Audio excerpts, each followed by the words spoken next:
Does building a bridge equal rebuilding the economy? We will ask a business owner who got some stimulus money whether it actually created jobs. We are investigating it on our stimulus desk. We're back in a moment.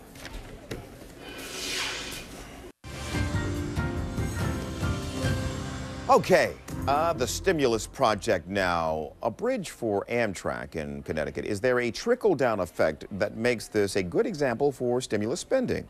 The CNN stimulus desk and Josh Lebs have been looking into this story all morning. So, Josh, this particular project, a big jobs creator or not? Well, yeah, you know, Tony, we're about to take a look at that. I'll show you how many jobs, and I'm going to say what I keep saying all the time. You know, there are lots of different sectors of the economy that have gotten a little chunk of this massive $862 billion stimulus pile, and it's up to all of you to decide what's good, what's bad, how many jobs is enough, but we want to equip you with facts to make those decisions, and we're going to show you now. This is our map showing you some of the projects that we've been looking at. We're going to zoom in on Branford, Connecticut, because that's where there's this high-speed line that runs between New York and Boston, and there's been a bridge there that basically had some trouble and needed some help, and we're looking at it right here on this map, and I'm going to show you the total now. We're talking about more than $70 million spent in total from the stimulus pile to fund this project, and I believe that when you look at what the government is telling us, they're saying that officially they can only claim 4 jobs so far, but apparently it's going to be a lot more, because we're joined now by a man who is helping run this project, Arnold Weitzman,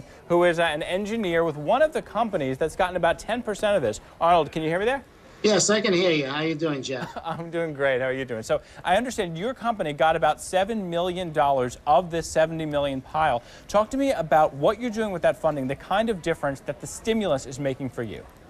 All right. Well, basically, had this job not started, it had been delayed for 3 years.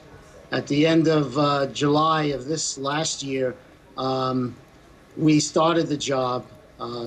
It was bid as an Amtrak replacement of a bridge, and I had to make a decision of who I would bring onto this job. Had the job not started, we would have had to have laid off about 5 people.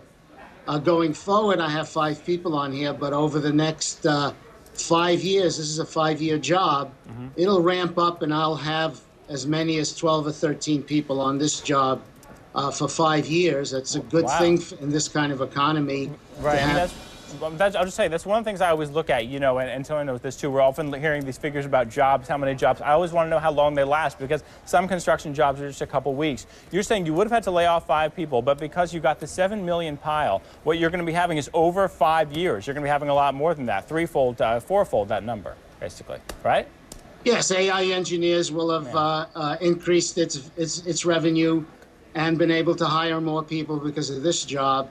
And we've also been selected to do some work on paving jobs that'll start this spring that are also stimulus money in the Connecticut area. Now, quickly, before I let you go, something I'm always interested in from companies that got stimulus funding. Do you feel special responsibility that's different from what your project might have been otherwise? Because this is taxpayer funding, because this is stimulus funding, do you feel that you need to do it more quickly? Do you feel the need to keep your books especially efficient? Is there an additional responsibility that comes to America from having the stimulus funding?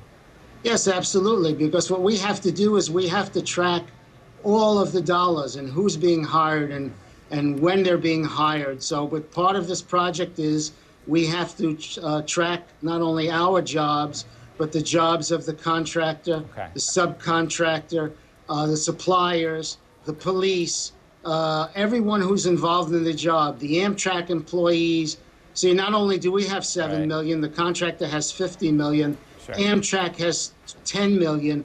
And all of this money filters out from these organizations to suppliers, their shippers, everything. So AI engineer benefits, then all of the other people involved in this job. So you almost have a spider work of jobs going out into the rest of the industry, and those people spend money, and their spouses and everyone spend money. Sure. Well, listen, thank you so much, Arnold Weitzman. Thank you so much for joining us today, Tony. Yet just another example of someone out there who has benefited from. I feel a little guilty shrinking someone, but I got to do it.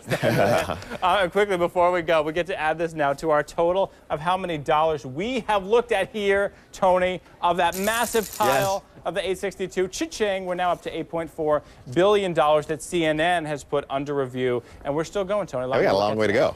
Yeah. Yeah. That's the way that program is supposed to work. Yeah, but now we got Arnold covered. Bye, guy. There he is. All right, Josh, appreciate it. Thank you. See you next hour. We will continue to investigate how your stimulus dollars are being spent. If you have something you think we should investigate, just give us a call on our tip line. Here's the number, 1-800-CNN-NEWS.